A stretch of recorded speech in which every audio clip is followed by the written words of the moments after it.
What would make this conversation a win would be us having to talk about some of the key points of transition, me talking about some of the things that were important to me during my transition, knowing that that may connect with some other military personnel who are also transitioning. Everyone's transition is different, but I'm sure there may be some things that I experience that other individuals may connect with.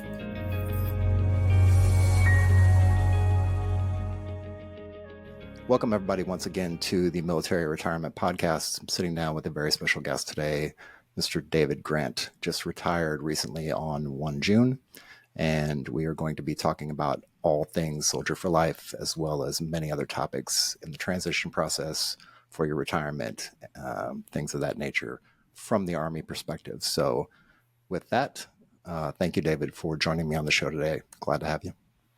Thank you, John. It's great to be here. Look forward to talking with you. Yeah, I think we're going to have a fun one today. It's going to be good. So let me start off by asking, I'm going to kind of backtrack and create this historical timeline for us, but can you tell us like the time and place where and when you decided to join the military, and what was like the trigger that that then allowed you to raise your right hand and take the oath? Yeah, absolutely. The trigger was my mom. I grew up about 20 miles south of West Point in a small town called Spring Valley, New York. But the funny thing is, when I was in junior high and high school, I never remembered anyone really talking about going to West Point or even West Point as an opportunity. So it was my summer of junior year. My mom said, "Hey, let's go for a drive," and I honestly did not know where we were going, and she ended up taking me up to West Point just to drive around. At that point, the post was open; you could easily just drive around there. And she said to me, "Hey, why don't you consider going to West Point for college?" It didn't dawn on me because I wasn't thinking about the military. I never had any other family members who had served a career in the military or even had served in the military. My parents had recently immigrated from Jamaica in the 60s, so no one in my family had served. And so my mom mentioned it to me. I kind of just said, I kind of just acknowledged and just left it at that, didn't think about it. And then about maybe 2 months had passed, and I was playing basketball at one of the local high schools, and in the gym was a big poster for West Point, and it had a postcard that said, "Take one." And the only reason I took one was because I remember, that's the same school that my mom had mentioned to me. So I took one, filled out the postcard, and from there, that started my conversation and dialogue with West Point. And after I visited the school and I learned more about it, I realized it was something I wanted to do. Yeah, it's amazing. Serendipitous little things that happen in life that Right. drive you to these decisions. Right. So when you were first getting in, what were your expectations of the military, being that you didn't come from like a military background, you didn't have family members who were in the military previously? What were kind of your expectations? And then what was the reality once you started to get 1 year, 2 years, 5 years into your career? It was challenging because one, I didn't have any prior experience with the military from talking to grandparents or aunts and uncles or anyone. So kind of what I knew about the military was what I may have watched on television, what I read in books. Which isn't always an accurate depiction of the military. And then going to West Point, that's not obviously it's the military academy, but life at West Point is much different than life once you're actually commissioned and in the Army. So it really took some time for me to finally realize that, wow, this is what the Army's like. My first duty station was in Panama, Fort Clayton, Panama, and I kind of laugh at it now, but I remember at one point after I had recently got to Panama on the installation, I said to one of the officers, in the battalion, I said to him, "So we can walk around the installation in our civilian clothes all the time." and that was obviously not during duty time, but in your off time, where going to the military academy, there's that mindset of wearing the uniform, like all the time. But so those little things made a difference. But to me, what I really appreciated once I, you know, was actually in the army and at my first duty station was just how much everyone looked out for each other. And to me, that's a big deal, and that's something that I've noticed that has stayed with me throughout the 30 years that I've served. It's just the way that soldiers look out for each other. Yeah, it's one thing I noticed when I came in as well, within that first few months after basic training and just hanging out with people, and the transition between basic training and AIT was really learning really quickly from one of my friends' grandparents that was also military. And they were like, once you join the military, you're joining another family. So you have your family at home, your atomic family, your mother, your father, etc.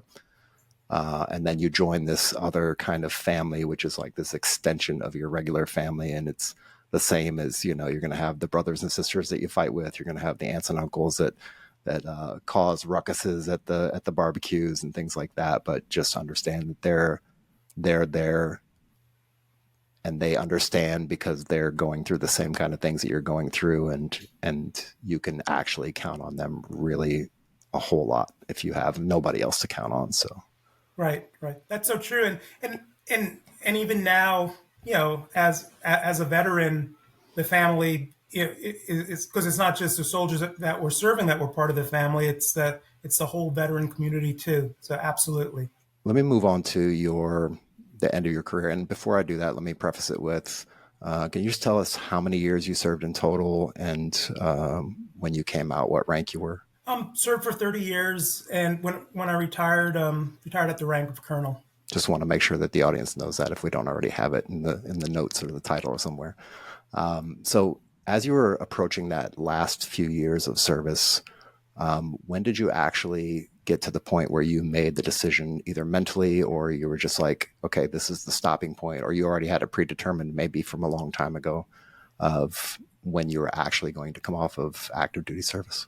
Well, I didn't have a predetermined, but I knew. I knew this was time for a couple of reasons. 30 years, what was the max time, but also based on time in service and rank. But also, I knew it was time also because after 30 years, I did want to start something, try something new. And I also wanted to ensure that I have had stability for my wife and son. My son, he's special needs on the Mhm. autism spectrum. So to me, it's important to try to maintain stability. So for me, I knew it was time for those reasons also.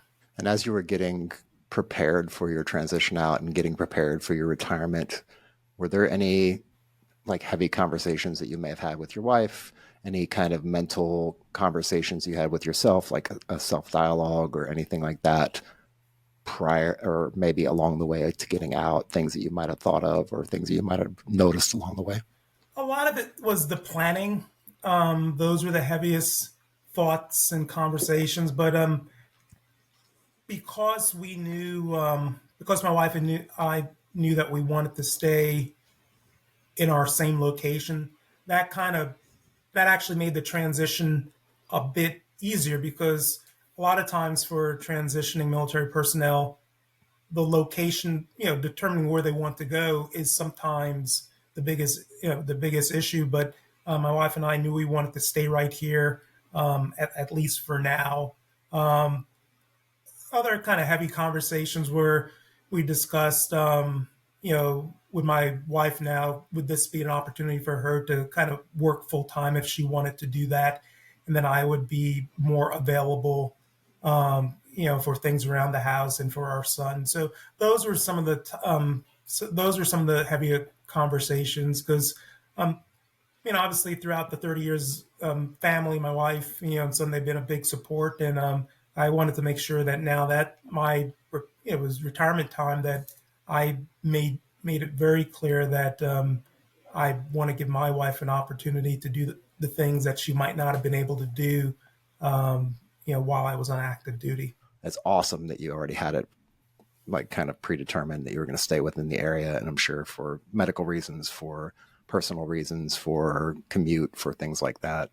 But yeah, we definitely have a lot of soldiers and military members out there in the audience who kind of struggle with that, kind of trying to figure it out. Not only that, but also the VA benefits, if you get any tax breaks in that particular state where you're considering moving to, like a lot of these different questions that come up. Any thoughts or any Well, ideas on that? well, you pretty much hit the nail on the head where um, that's a big part of the calculus when military personnel transition. They look at, do I want to go someplace where it's tax free essentially, and that's not necessarily the right answer to go someplace just because you're not going to pay the state income tax. That may just be one part of the equation. That's something to consider. Do you want to be near military installations? Obviously, I'm in Northern Virginia, so there's a very strong military community here. So that part of the equation worked for us. So, but for a lot of people, do you want to be near family? Unfortunately, I'm not near any of my sisters or my parents. We're all in different states, but that's also a big part of it too. It's also an opportunity where you could potentially move to be closer to family. So it's just a lot of things. It's a lot of things to consider. And for my wife and I, we realized staying here in Virginia would work out best for us, especially since we've had some roots here. And also what you mentioned about the medical care and the services that we had. So this is definitely going to be home for now. And as far as adjusting, I know you've just recently retired, so we're about what, 5 days in, 6 days Yeah, in. about 5 days Uh, in. I would love to actually circle back with you maybe in a month or two if you wanted to ever stop by and come on the live show on a Sunday or something like that, and just give us a quick update of what you've experienced from now until that point in time. It's always interesting to hear about the first 2 weeks, the first 6 months, the first year even of transition and retirement. It's different again for every single person. But depending on how you set it up beforehand and how you structure things as you're coming out and taking care of things. On that note, taking care of things, I wanted to ask you about something that's really, really important to the community and to the audience. The benefits delivery at discharge program. And if you were able to participate in that, how was that experience? And what did it look like for you? Highly recommend that. Where it was back in December, I reached out to a local VSO so I could start the process because I did want to have my packet submitted as soon as I was eligible. And January, well, yeah, no, within December, at one point in December, mid December, that's when I was eligible to submit it. So I reached out, and I tell you this: once we submitted the VSO was a great help with submitting my information, but a lot of the onus, um, I've heard different stories from different perspectives from soldiers when they've gone through this process. Some soldiers made it clear to me that the VSO goes through and checks everything, in order to put the claim and kind of identifies things in your records. I went through all 30 years of my record. I identified anything that the doctor, said was a diagnosis, and I also provided that list to the VSO to assist the to assist the VSO because it's challenging. Where I couldn't imagine the VSO going through so many records and finding everything. So it's really a team effort to work with the VSO to make sure that they can put together a packet that's accurate. But I thought the process was great. I'd say within 2 weeks of the VSO submitting it to the VA, I started getting emails about appointments. That's how quick it was done. And I'd say in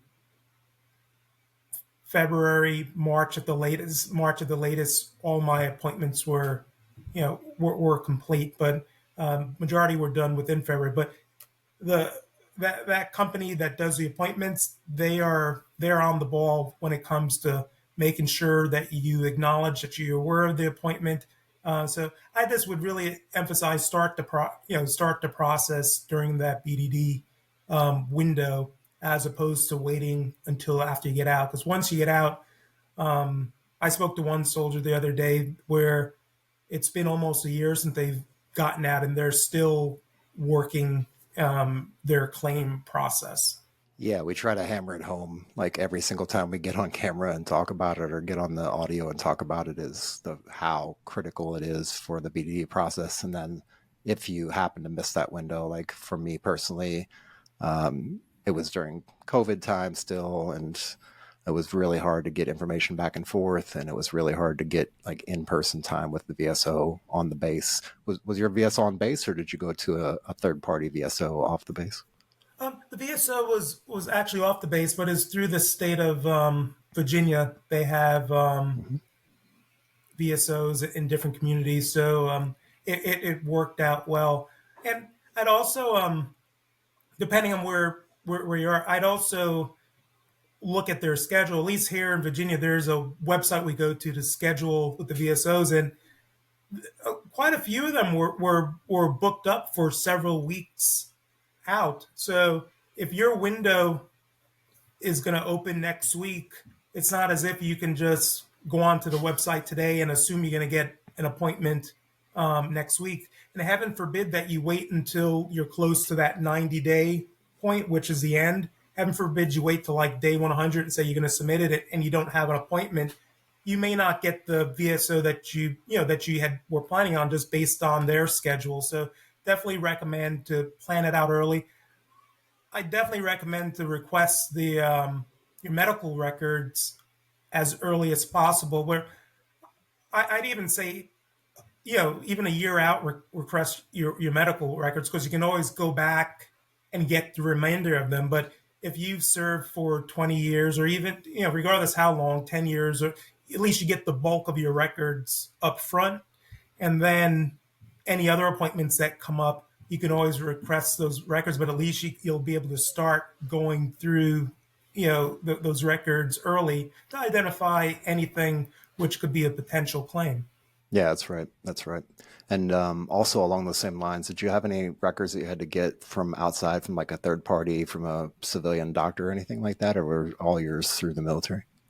Well, I was really surprised to see that when the civilian doctors that I had gone to, the records were already part of my military files. When I was in recruiting up in Albany, New York, I had gone to a civilian doctor. That was my primary care, and I was just very surprised that those records were in there because I thought I was going to have to reach out. Didn't remember I wouldn't have known who to reach out to because I don't even remember the name of the practice or anything. So I was really happy to see that they were there.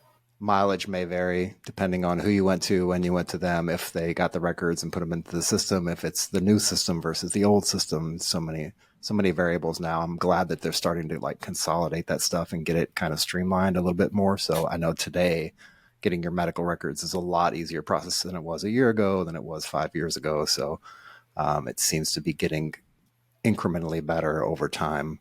Hopefully we get it down to a science where they can just send the records directly to the VSO, but Right. it's neither here nor there, right? Right.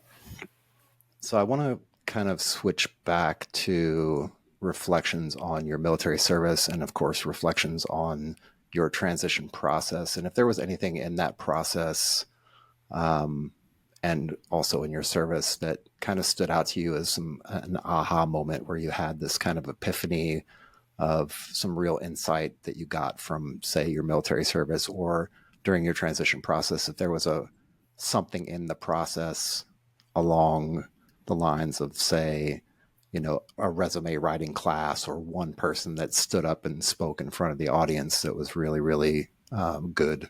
Try and give them some flowers, as they say. Right. First of all, I want to start and say I was very pleased, very happy with the support that was provided during the transition.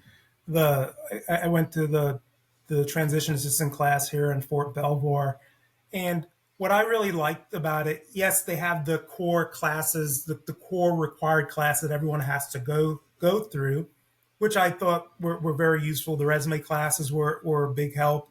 The classes, about starting your own business were a big help. But what I thought was really unique is that they they even had elective classes where they weren't part of the mandatory classes, but like for example, dress for success was one, and just things that we may take for granted, where having worn a uniform for several years, some individuals may not really kind of realize about the dress for success and dress in the business environment.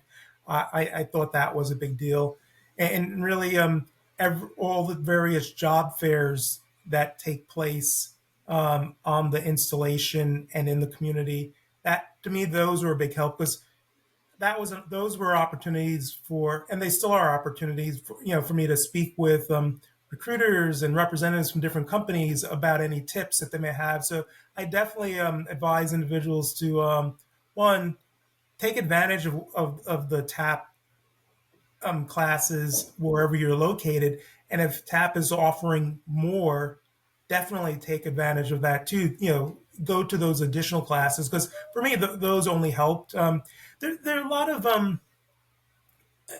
there was a lot of support, and that's one thing I think is great about the military community, is just the overwhelming support that's out there for us, to support soldiers and family members as they transition out, the nonprofits that are out there, and even after we transition, the amount of support that's there. So to me, those are the big deals. One thing one thing I thought was interesting is one thing that I thought was important, just the signing up for the health insurance, or ensuring that, because obviously when you retire, the TRICARE, you have to, it's not going to continue. You have to sign up for what health insurance you want afterwards.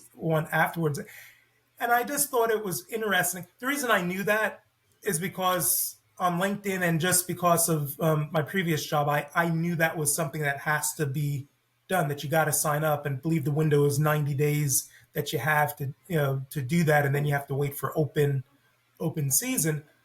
But during like the out processing and the transition, I don't remember, there was no one that said that, hey, make sure you sign up for your health care. And I just thought that was interesting, because if I didn't know that, I wouldn't have done it. But because I'm kind of in the community where we talk about that, that's how I knew, where I was, I out processed, and there was nowhere during the out processing did anyone ask that specific question. But that's a big deal. That is a big deal. Especially if you have a family, even if you're an individual, but especially if you have a family and you're counting on that health care and all. So definitely something I would remind individuals to do. Yeah, and so two things I want to ask, well, to clarify for the audience and for myself, because I made the faux pas in our initial talkings, and then over the course leading up to this. But for the Army specifically, because again, I don't know how all the services work. I'm slowly learning how they work and the different processes they have. But the TAP is a DoD kind of mandated thing for all the services across the board, as far as I understand it. But your position was, as I misspoke and misread, was with Soldier for Life, and I tagged you as being Soldier for Life TAP. So maybe we could talk about like the differences between the two, the contrasting, some of the things that maybe overlap, and then I'll get to the additional question after that. Absolutely. Right. The office where I served as director for 2 years is called Soldier for Life. The Army's TAP program used to be called Soldier for Life TAP. So you had one office called Soldier for Life TAP and another office called Soldier for Life. So two separate offices under two separate and distinct chains of command. Where the Soldier for Life office, the office I was director for, we focused on essentially spreading the Army message and advocating for soldiers, veterans, military families throughout the country in the areas of employment, education, and health and wellness. So we talked about different initiatives. We tried to raise awareness about different initiatives.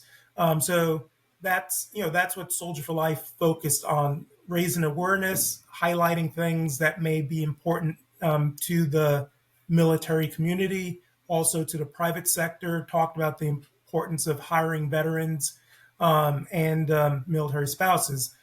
However, the Soldier for Life TAP office, that program is separate, and they're actually called Army TAP now, not Soldier for Life TAP, but the Army TAP program, they're responsible for actual executing the TAP program that soldiers go through at the various installations around the Army. So two separate offices.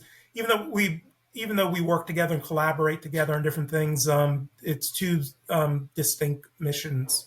This question is going to kind of span both subjects, but are there any things specifically in the TAP process that you noticed? Like you had mentioned the life insurance. Are there some things that you noticed maybe in your TAP, or you've heard from other folks over the last couple of years mention specific things that were actually part of the TAP process that maybe weren't really covered, or maybe they were covered too fast or something? Because I know a lot of people go through, myself included, go through the TAP process and we're like, this is a fire hose of information, so much so that I signed up to do it a second time, like the whole week, a second time through, a few months down the road from when I initially did it. But anything that stands out that are less known topics that maybe don't get discussed or get kind of glazed over or just omitted for whatever reason that people out there should need to know about? Well, I mean, the thing I like to mention is one of the great things about the TAP process. It's not just the instructors that were teaching, but it's the fact that you're in a room with maybe 30 to 40 other soldiers going through the same process. And that's really where I learned a lot and kind of had a lot of aha moments, is just from the questions that they may have had, or just talking to them. Like, for example, there are some, remember one soldier that was transitioning, he had he made this matrix to help him go through the disability process, and the matrix was actually pretty helpful. And he shared that, where it wasn't it didn't even come up during the disability portion of TAP. It just came up randomly during TAP, where these little tidbits. So his matrix was a tool that he shared with other people, because we realized that it was definitely worthwhile. Even even different techniques that different soldiers were using, where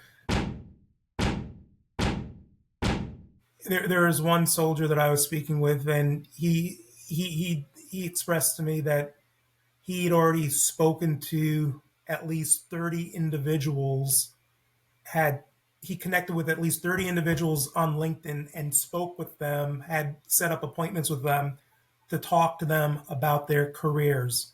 And to me, that was the most, to this day, that was the most proactive I've seen someone with, utilizing LinkedIn to connect with individuals that they don't know, but they know through LinkedIn, but to help them get a better idea about whether or not they want to work for a certain company, or whether or not they'd like to pursue certain types of employment. And so those types of tidbits really were a big help, and that helped to motivate me in different areas. Even the career skills program, that was a portion of the TAP, where a career skills program rep spoke. But having different representatives talk about the program, the different career skill program that are out there, to me, that was a big deal. That was a big deal too. So a lot of tidbits really come up, not from the structured course, but during the questions and during the breaks. And also, that's just, to me, another reason why I think that especially the TAP in person, because I think at one point during COVID, a lot of installations were just doing it virtually, where you miss out on so much of those side conversations when things are done virtually. So definitely a lot of value there. Yeah, I unfortunately I did mine through, well, the first time I did it through online, and yes, you do miss out on a ton of conversations and the interactions and the sidebars and kind of the outside of the building on the way to lunch kind of little Right. chats that you have with people. That's one of the downsides to being virtual and remote, but only one of the few downsides. The rest is upside for me. Um, So actually, I want to ask along those same lines, and that's interesting you brought that up, and it's kind of what I try to do when I'm trying to gather guests, and that's some of the ways that I connect with people as well. But how do you feel about personal brand and personal marketing for yourself, whether you're coming off of active duty now or if you're going to be coming off of active duty in the next couple of years? How important do you think that is once you get outside on the other side of the tracks? I definitely think it's important, and I know individuals, different people execute their branding differently. Whether you're using LinkedIn as a way to get your brand out there or social media to get your brand out there. I think it's important that each individual understand that they have a brand, whether or not you're putting out there on social media through LinkedIn or other websites. When someone hears your name, when someone sees your resume, or someone sees you on social media, you're portraying a brand. So it's really up to each individual to decide how much, how actively do they want to be pushing, promoting their own brand, whether it's on social media or elsewhere. But definitely that brand, and I'll even make brand and reputation Mm-hmm. equivalent. It's important. It's important. So when people hear your name or they see your photo, positive thoughts come to mind. And by connecting with more people and developing positive relationships with more people, that helps people to know who you are, to know what your brand, what your brand or reputation is. So yes, I do see the importance in it.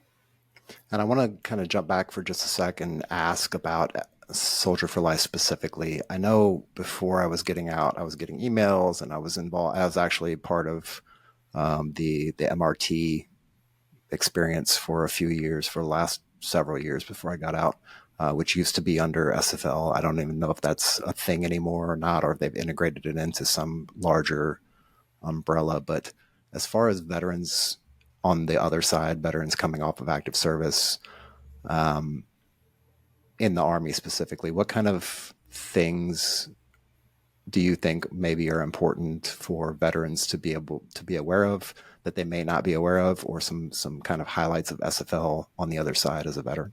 I mean, one thing I'd really like to emphasize is for the veterans getting out, really for soldiers, is ensuring that we as soldiers, we're taking steps from day one when we join the Army, so we're financially ready to transition from the Army at a steady pace. Where what I mean is this: soldiers who are financially ready, soldiers and families who have saved and invested over time, so they have that cushion to help them during the transition. Where I think there's some value in taking your time, and at least for me, there's value in taking this time, one, to um, connect even more with my family, do things that I'm able to do now with my family that I couldn't do when I was on active duty.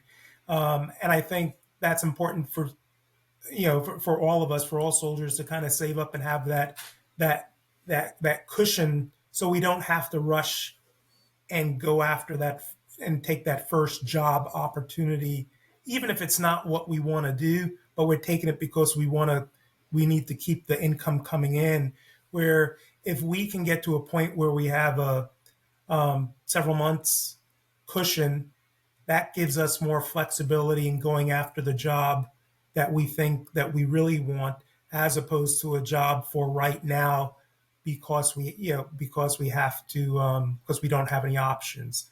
Um, I, I I can't emphasize how important that is because um, I know I've heard stats thrown around saying that most veterans leave their first job within the first year, and much earlier than that, but within the first year they're switching jobs. And the truth is, I had a great conversation with one recruiter several months ago, and she made it clear to me that she said, "Hey, David, there's no harm in taking a job, and then if it's not for you, move on to something else." Um, and it takes time to kind of figure out what you want to do. Um, I'd rather not take a job and then leave because it's not the right fit. I want to kind of do my homework first and say, yes, this is a job. I'm passionate about the organization. I'm passionate about the mission. I'm passionate about the role that they have me in. I'd love for those things to line up, for my next for my next opportunity. But I think bottom line is my point is something that's very important is having that cushion so we don't have to rush and take the first opportunity. There are tons of John. There are thousands of nonprofits that are out there. There are tons of nonprofits that are out there to help us find employment, and even with the career skills programs for soldiers to go through. The question is, are we finding the right employment for us? And for each individual, that's a question that only each person can answer for themselves. Fortunately, there are a lot of tools out there to help us. The career skill programs, the companies that have, they may not necessarily have career skills programs, but they have veteran hiring initiatives. So there are a lot of resources that are out there. And I just think it's important that, for the military community, for soldiers to kind of look out for these opportunities early on, where now in the Army, you can, it's gone on for, I think, at least a year now, where you could request retirement 2 years out. So that's the even before then you and your family should start a family should start thinking about what I want to do, what do we want to do next. So but at the very minimum 2 years out, start thinking about what the next step is. And unfortunately, there are even some nonprofits that have um, I'll use the word personality tests, to help guide soldiers into what may be a good fit for them after. So definitely, there's tons of resources. It's just a matter of starting early, so you can take advantage of what you think is what you think is appropriate. Yeah, it's excellent advice. It's kind of a reoccurring theme that we just keep hitting over and over and over. And I don't mind hitting it over and over because sometimes you have to hear it 75 times before your brain actually like registers it. And you're like, oh, okay, now I understand. I got it. I wanted to ask you, as being in the director position with SFL, if you interface with any other services that had similar programs to SFL, within the Marines or within the Navy or anything that you may have come across in your time there? Yes, the two services that I did interface with were the Marines. They have a program called Marine for Life. A little bit set up a bit differently than how Soldier for Life is set up. Where Marine for Life, they have reservists throughout the country in order to support the Marine for Life mission. We've collaborated from time to time with Marine for Life, so they have people out in the community around the country. Where Soldier for Life, the entire Soldier for Life team stationed in Virginia, and then they travel via TDY around the country.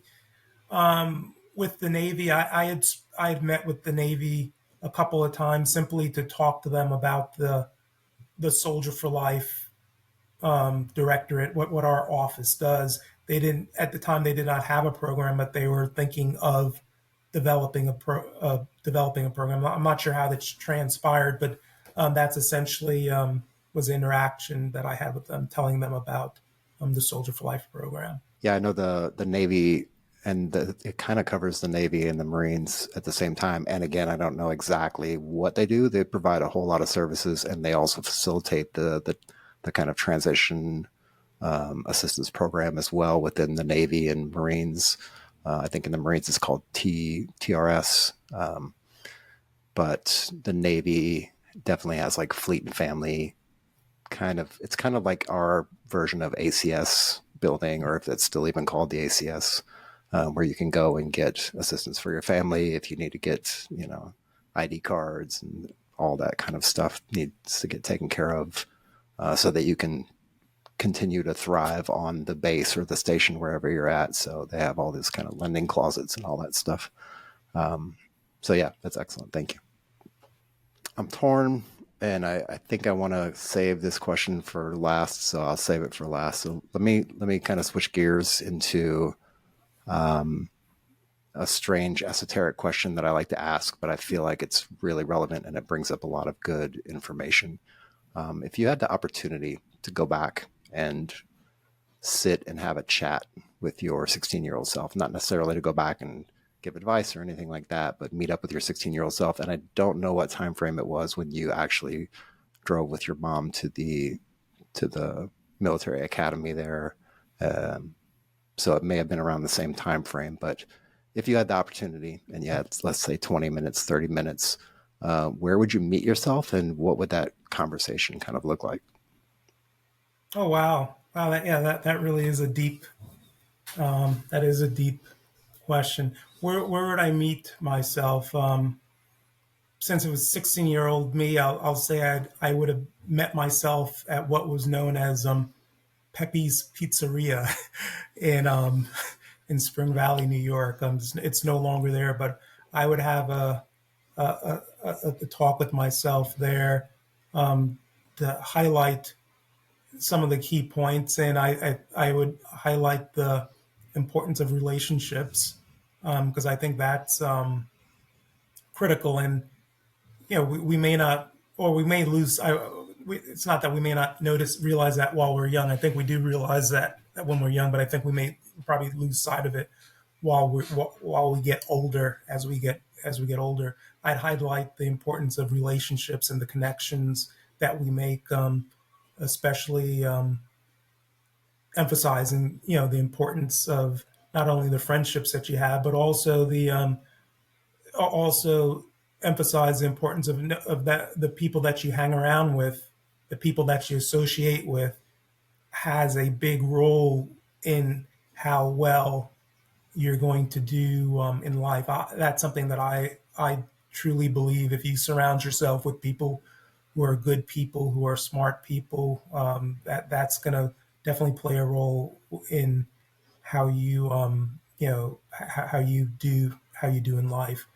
I would also emphasize. I'd also talk to my younger self once again about just the service, you know, the importance of serving others, whether it's in the military or whether it's in some other aspect as a teacher, as a doctor, because to me that's important. Where I chose to do it through the military route, and who knows what route I'll take now that I'm out of the army. But that's something I would definitely highlight: importance of relationships and service.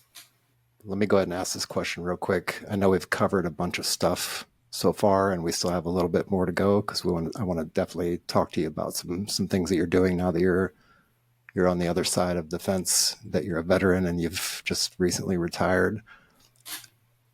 If you had the opportunity, and I'm sure you probably already have, and also as kind of a side question, but I'll get to that in a minute. If you had the opportunity to sit down with a group of military members of all ranks, all ages, all different years of service, getting out at a TAP briefing, and they gave you 20 minutes or so, let's just call it a TED Talk time frame.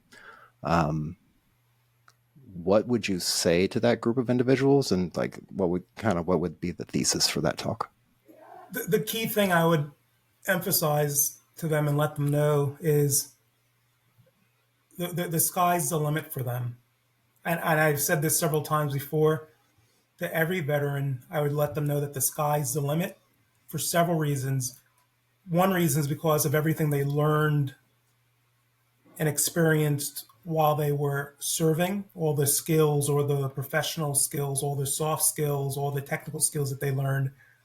But just as importantly, the sky's the limit, because firsthand, I've seen firsthand how companies specifically want to hire veterans, how they specifically want to give veterans an opportunity because they know that in the Army, we talk about the Army values: loyalty, duty, respect, selfless service, honor, integrity, personal courage. They know that's what veterans bring to the table. So having having tons of opportunity, I'm positive about that. But I'd also remind them that they still need to take steps to make sure that they're meeting, the requirements for any opportunities that are out there. Take advantage of tuition assistance may at that point it may be too late. But I'd say to also just take advantage of tuition assistance early on. But even the credentialing assistance, where getting a PMP credential may be something that may get them over the edge with certain jobs, if that's a specific requirement, if a company lists that as a requirement. But even just having the PMP is going to help you no matter what you do down the road. And there are different ways to get the PMP with the support of different nonprofits. There's different ways to do that, but definitely would emphasize to them that they know that they're going to have a very bright future, and also that there are tons of organizations and tons of companies that want to support them and want to hire them. The key thing is to take time to figure out what path do you want to go. And speaking of paths, I know you mentioned you're currently or in the process of vetting other organizations, other potential employers, trying to figure out the path that you want to go down. I like to call it, what do I want to be when I grow up? It just seems fitting for me. It's one of those things that you think about, especially in the military. If you've done 10, 20, 30 years, like that's a long time to be away from industry and the normal world. And then to jump back into civilian life, it's like re-navigating the world all over again, because there's so many different things. You don't have the free healthcare anymore, and you don't have access to like dining facilities, and you don't have TDY money to go travel all over the place and all these different cool things that we do in the military. But as you're going down this path towards potentially future employment or vetting different companies and jobs, what are you actually looking for? And then also along that, what are you doing in your personal time in between not working? Because that can become a contentious point as well for veterans, where they've got kind of this anxiety of getting out of active duty, and then they're out in the free world, and then they're trying to apply for jobs, or they've been applying for jobs and they can't seem to get the job, whether it's because they're not going to hire anybody else, or they weren't picked on the selection list, or maybe they didn't do so well at the interview. But what are you doing? And then what are you also doing in tandem with that, with your spare time now? And I know it's only been a week again, but I'm sure you've been already thinking about this a lot. What's that look like for you? Right. It's only been a week, but the wheel's been turning, and unfortunately, I've been taking steps to make sure that I'm prepared for the next thing, for the next chapter. I mean, I'll be upfront with you. I've actually been enjoying this time and this opportunity, to kind of spend additional time with my family, with my wife and with my son. And yeah, you can't put a dollar, yeah, definitely can't put a dollar amount on that. Career wise, looking at different opportunities, most importantly for me, something that really excites me, something that I feel passionate about, and something where I feel like I'm really making a contributing and making a difference. So different. There've been a few opportunities that I'm looking at, but I really want to make sure that whatever I do, gives me.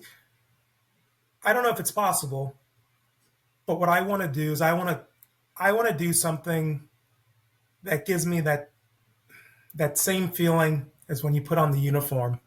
Um, and maybe that's not possible because we all heard people say thank you um, for your service. There were so many times when I would get off the bus in my in, wow, my retirement ceremony. I kept a straight face, but this is the only time. Yeah, I want to do something where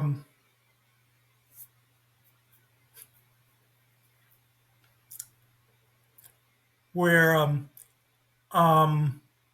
as motivated as the army.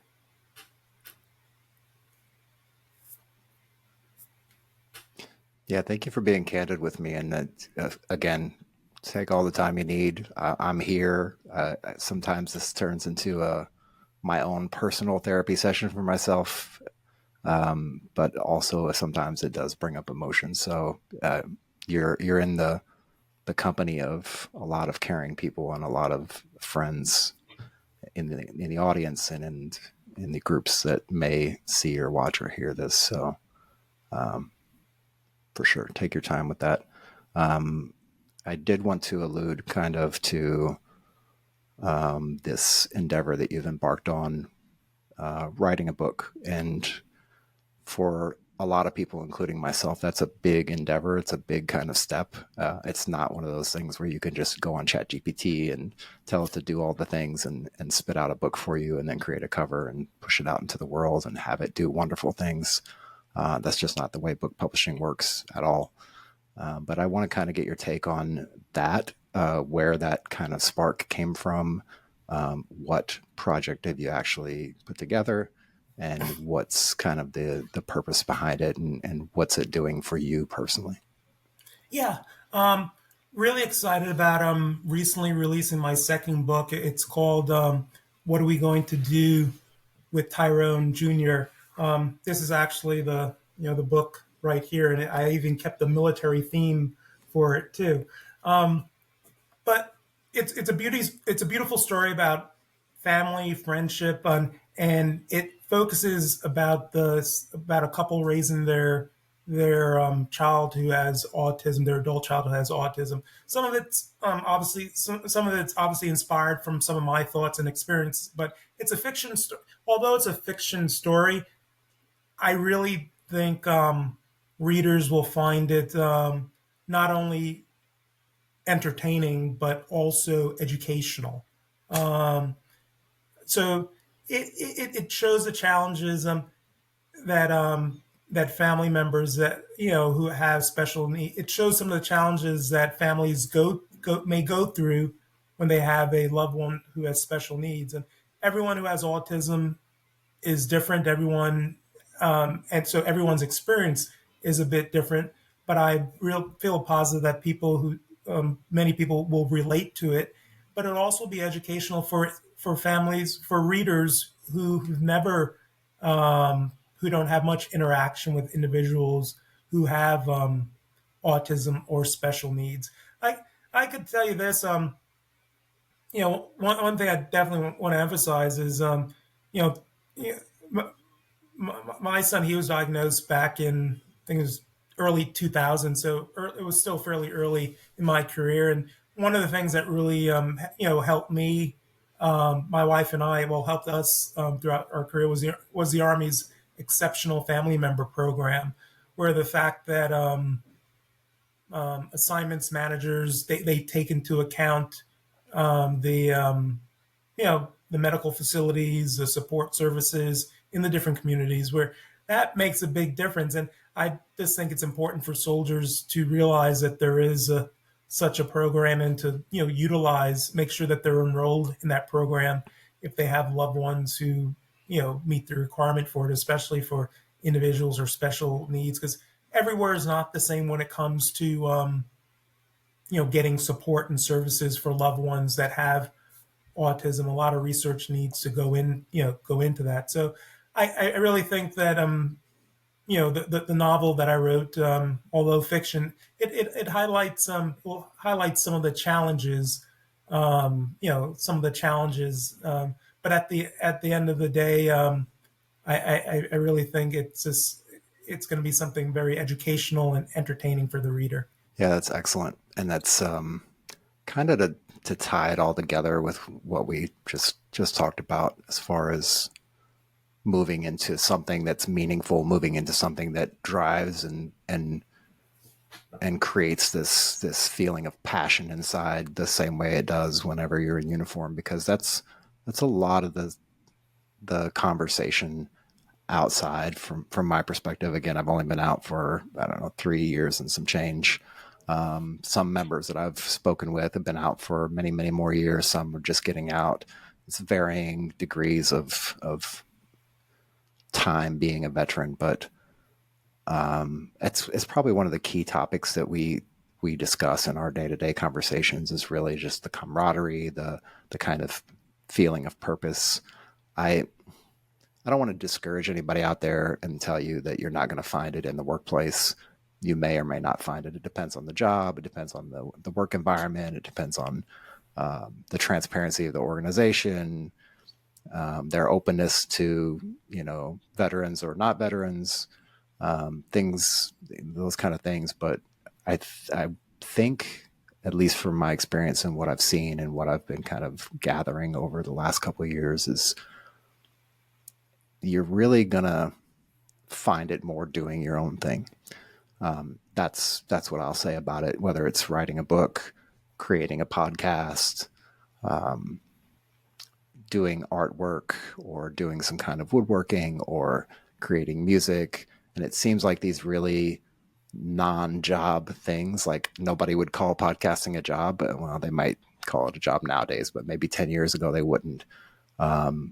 Certainly being an author is definitely a job, but as you probably know, it takes time. Like, you have to do a lot of work. You've got to sit down and write the book, and then you've got to get it edited, then you've got to get it with your publisher and figure out the publishing, and like all those things that have to happen. And then beyond that is like the sales and getting ranked on, say, an Amazon or somewhere for your book to start to take off. And I know sometimes that takes time, but I know there's no diminishing value on the amount of passion and joy and like the return on investment of doing all that work, even if it doesn't go like #1 bestseller and sell 50,000 units. I don't think you can compare the return on investment from that, the feeling that you get back from that. That's kind of what I'll say about that. Right. Yeah. No. Absolutely. Absolutely. Everything you said is so true. So much goes into writing the story. And with my story, I wrote the story, then I found the editor, someone to edit it to, make sure everything sounds coherent. And then I found an artist to do the cover. And then after the book is complete, then it actually, the getting the word out about it, that's almost like a whole job, a whole job to itself, the marketing piece. But yeah, you're right. There's a level of passion that goes into these creative endeavors. Definitely. Yeah, I really want to just ask you maybe one or two more questions, but really the main question that I want to ask you before, because I want to be respectful of your time and make sure that we're keeping in within the boundaries of the timelines that I set. if you had the opportunity to, say, put out a post on LinkedIn and you knew that that post was going to reach 10 million people, like it was just guaranteed that that was going to happen, what kind of message would you want to put in that post? Like, what would you want to send out to the world? Wow, that's a deep question. Um, Something motivational, maybe even something simple like be kind. Um, I'm not going to post something about this is how you make $1 million or this is how you get the best job, but if 10 million people are going to see it, I really would emphasize, as essentially be kind, especially with everything that we see, that goes on, in the world. Definitely be kind. Yeah, it's excellent. It's impactful, impactful for sure. Yeah. Okay. So I really don't have much else. Is there anything that we haven't covered that we haven't discussed yet that maybe I glazed over or skipped over or something like that that you feel is important that you want to bring up before we start to wrap it up? Um, no, man, I really think you hit a lot of the key points, and I would just say for anyone who's serving, just enjoy the time while you're serving. Take advantage of the opportunities while you continue to contribute and accomplish the mission, and always keep in your back pocket or back in your mind, jot down notes about things that will help you for the transition. Because for some individuals, it may serve for 4 years, some may serve for 14 years, some for 24. Who knows how long? But even if you only serve for 1 or 2 terms, you're still going to transition. So it's just always important to start, being aware of the key points that that will be helpful for when you start the next chapter. That sounds great. So before I let you go, I just want to give you the opportunity to let everybody know out there if they want to get in contact with you, if they want to connect with you on social media or something like that, and if they want to be able to find where they can check out your book as well, Oh or yeah, any other links that you want to throw out there. I can throw them in the show notes. yeah. I'm happy to connect with everyone on LinkedIn. David Grant. If you put David Grant Soldier for Life or David Grant U.S. Army, it should pop up. Also, I started a author website called David's Bookcase. So that's David's without the apostrophe and with the S, David's Bookcase. Anyone who is interested in reading my my novel, you can actually, if you're an Amazon Kindle Unlimited member, you can actually read it for free on Amazon if you have a Kindle and you subscribe to the Kindle Unlimited program. Otherwise, it's available as an ebook and paperback on Amazon at this time. Awesome. Excellent. Excellent. Yeah, I'll definitely get those down in the show notes and make sure that we can get people connected with you and not only get the word out, but also just put out more great episodes. It's really been a pleasure to sit here with you for this hour that we've been sitting here. I'll just wrap everything up and say for you, the listener out there in the audience, if you need to find us, you know the drill. You can check us out on YouTube, of course, if you want to see the video version. Also on Spotify is the video version of this conversation. We are on Apple podcasts and everywhere else you listen to podcasts. If you want just audio only while you're driving or while you're taking a walk or washing the dishes or whatever it is you happen to be doing. You can also find us on Wednesday evenings on Reads Across America Radio. We are there.